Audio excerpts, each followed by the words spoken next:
Salam, selamat malam sahabat terkasih.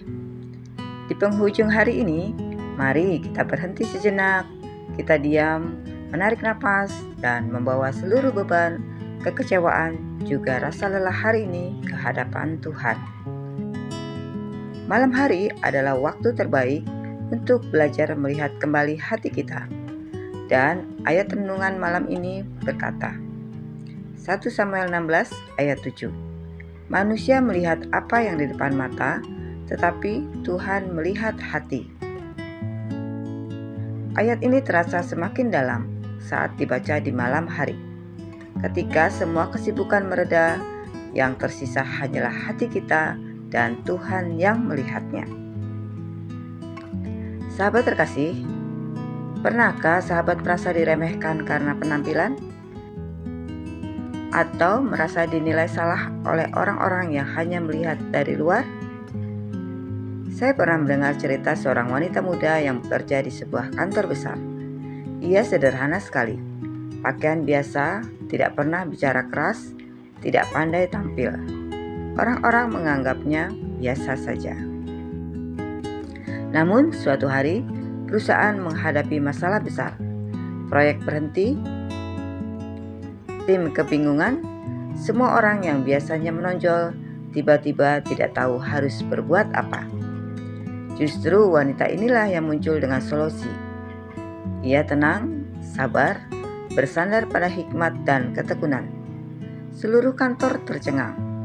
Ternyata yang mereka remehkan adalah orang yang paling berhikmat. Setelah kejadian itu, banyak orang berubah. Mereka sadar, tidak semua yang bersinar itu emas. Tidak semua yang sederhana itu tidak berharga. Begitu pula Tuhan kepada Daud. Orang hanya melihat paras, pangkat, atau perawakan. Tetapi Tuhan melihat sesuatu yang lebih dalam. Ketulusan, kesetiaan, dan hati yang mengandalkan Dia. Sahabat terkasih, Tuhan melihat air mata yang tidak terlihat manusia.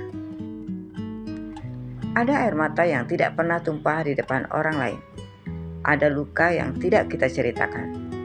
Ada pergumulan yang kita simpan dalam doa paling sunyi. Manusia tidak melihatnya, tetapi Tuhan melihat hati.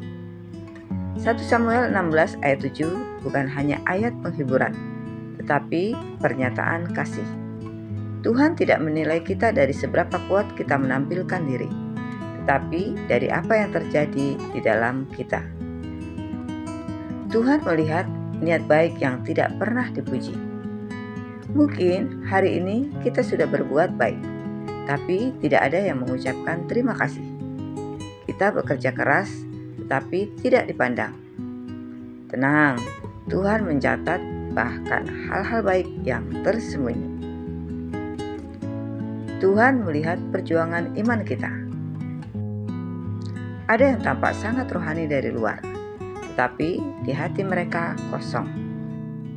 Ada orang yang tampak biasa saja, tetapi hatinya mencintai Tuhan dengan sungguh-sungguh. Disinilah keindahan ayat ini. Tuhan tidak tertipu oleh topeng, Tuhan tidak silau oleh penampilan.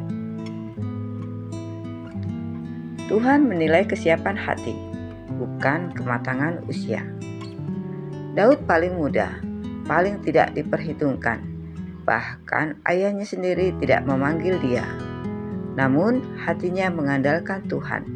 Itu yang membuatnya dipilih.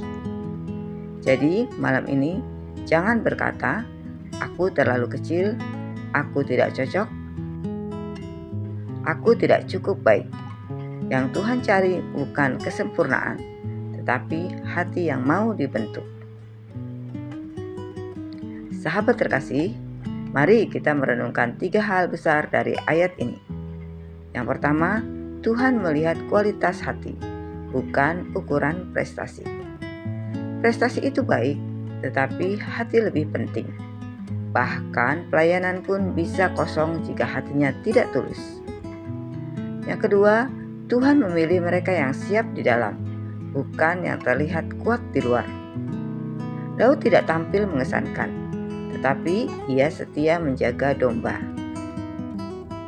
Perawatan kecil melatih karakter besar. Yang ketiga, Tuhan menyingkapkan tujuannya di tempat yang tidak terlihat. Saat Daud di padang, dia tidak punya panggung, tidak ada kamera, tidak ada penonton. Namun Tuhan mempersiapkannya di tempat tersembunyi. Kadang Tuhan menyembunyikan kita bukan untuk menolak kita, tetapi untuk mempersiapkan kita. Sahabat terkasih, mari kita renungkan malam ini. Yang pertama, bagaimana keadaan hati kita setelah hari ini? Lelah, penuh kekhawatiran, atau penuh syukur? Yang kedua, apakah kita hidup untuk terlihat baik di mata manusia atau di mata Tuhan? Yang ketiga, adakah bagian hidup kita yang butuh Tuhan pulihkan? Yang keempat, adakah karakter yang Tuhan sedang bentuk? Sabar, rendah hati, tulus, meski tidak ada yang melihat? Ayat ini memanggil kita untuk mengizinkan Tuhan memeriksa hati kita. Tuhan melihat apa yang tidak dilihat orang, dan itu melegakan. Sahabat terkasih, malam ini ada 3 langkah yang sederhana yang bisa kita praktekkan. Yang pertama, latih kejujuran hati. Tidak perlu berpura-pura kuat. Di dalam hadirat Tuhan, kita boleh apa adanya. Yang kedua, latih kesetiaan dalam hal kecil. Keberhasilan Daud tidak dimulai dari istana, tapi dari padang. Ketiga, serahkan penilaian kepada Tuhan. Biarkan orang punya opini masing-masing. Yang penting Tuhan tahu isi hati kita. Sahabat terkasih, mari kita berdoa bersama. Bapa yang melihat sampai ke dalam hati, malam ini kami datang kepadamu dengan segala apa adanya kami. Engkau tahu letih kami, luka kami, dan hal-hal yang orang lain tidak lihat. Bentuklah hati kami seperti hati Daud, lembut, taat, dan percaya. Bapa, bila kami merasa tidak diperhatikan, ingatkan bahwa Engkau melihat kami. Bila kami merasa tidak dihargai, ingatkan bahwa Engkau menilai kami. Bila dunia hanya melihat luar, Engkau melihat hati. Pulihkan hati kami malam ini Tuhan. Isi hati kami dengan damai dan berikan kami tidur yang tenang. Dalam nama Tuhan Yesus Kristus, kami berdoa dan mengucap syukur. Amin. Sahabat terkasih, terima kasih sudah bersama-sama dalam renungan malam ini.